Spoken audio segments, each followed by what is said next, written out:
क्या लगता है आपको कि बंगाल का चुनाव क्या विकास पे हो रहा है या किसी और फैक्टर पे हो रहा है? मैं आपको बताता हूं, बंगाल का चुनाव सिर्फ और सिर्फ भारतीय संस्कृति की पुनर्स्थापना के लिए हो रहा है। वो संस्कृति जिसका पूरा ह्रास हो चुका है घुसपैठियों द्वारा। ये ममता ने जो काम किया है ये एक अक्षम्य अपराध है। मैं आपको बताऊं, वो इसलिए कि देश का बंटवारा हो गया, वो ईस्ट पाकिस्तान बन गया, अब बांग्लादेश हो गया। अब वो वहां से वो सारे के सारे घुसपैठिए आने हैं, उनका आपको वोट बैंक बनाना है, फिर आपको दुर्गा पूजा नहीं होने देनी है, सरस्वती पूजा होने देनी है, आपको शोषण करना है, लोगों का मारकाट करनी है, अत्याचार करना है लोगों पे। और जब ये सब होगा तो विकास तो हो नहीं सकता। तो नेचुरली लोगों के अंदर, यहां तक कि वहां के मुसलमानों तक में एक रिजेंटमेंट है। सबका धंधा पानी गायब हो जाएगा जब आप अपने देश की संस्कृति से नहीं जोड़ेंगे। अक्सर लोग कहते हैं यार ये क्या कर रहे हो, जय श्री राम का नारा, ये क्या है, ये सब है। वो ये जानते ही नहीं है कि चुनाव विकास के लिए लड़े ही नहीं जाते। चुनाव लड़े जाते हैं अपनी पहचान के लिए, अपनी संस्कृति की स्थापना के लिए।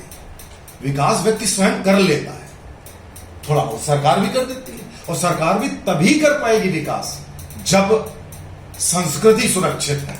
अब आपके रोज घुसपैठिए आ रहे हैं। अब आप देखिए अपने प्रधानमंत्री जी को देखिए कि वो बांग्लादेश गए, उनका आप कन्विक्शन देखिए कि वहां वो गए मटुआ समुदाय के मंदिर में। मटुआ समुदाय वो था जो 3 करोड़ समुदाय है, जो वैष्णवी हिंदू होते हैं, अनुसूचित जाति के लोग होते हैं, जिनका बड़ा शोषण हुआ और सीएए में उनको नागरिकता देने की बात भी है, और उनका शोषण हो रहा है। वो बांग्लादेश में उनके मंदिर गए, देवी जी के मंदिर गए, उसका जीर्णोद्धार किया उन्होंने।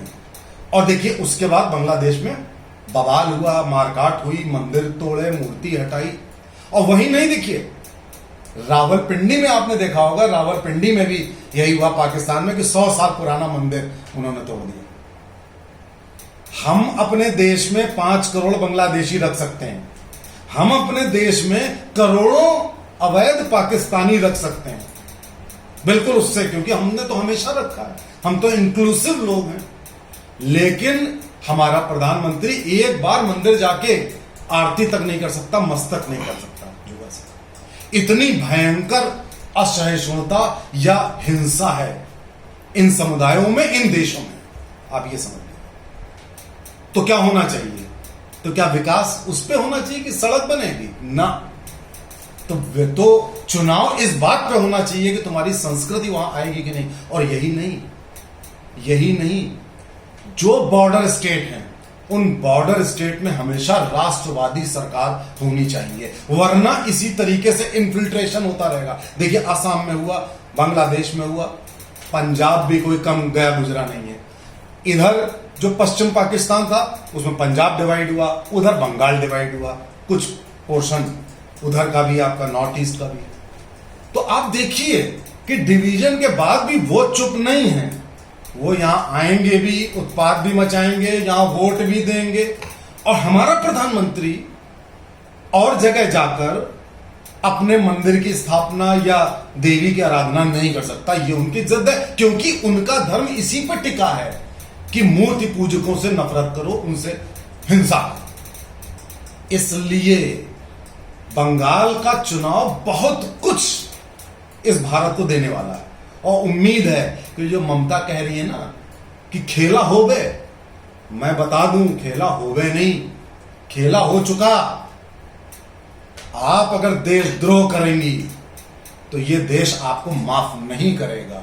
भारत के कोने कोने में भारत की संस्कृति ही छाई रहेगी, कोई घुसपैठिया नहीं आएगा। और हमारे प्रधानमंत्री भारत या भारत के चारों तरफ पूरे विश्व में सनातन धर्म का प्रचार करेंगे, क्योंकि ये विश्व में सर्वश्रेष्ठ है। तो इसलिए ममता जी 2 मई को आप गई। नमस्कार।